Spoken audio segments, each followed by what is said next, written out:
এটা কচুর সুজি কচু কচুর সুজি। এটা কচুর সুজি হেবি স্বাদ। আর এটা সকালে দিতে পারে না, সকালে পাওয়া যায় না। কচুর সুজি কচু কি দিয়ে রান্না?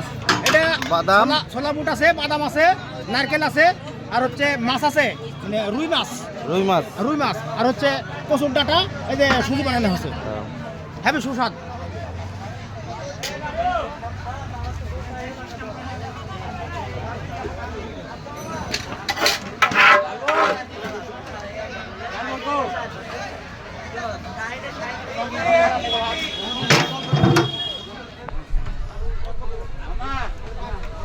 আমার খালার লাগে, আমার খালা আসতে পারবে না, দাও দাও। আমার মায়ের নিজের বোন একটাই।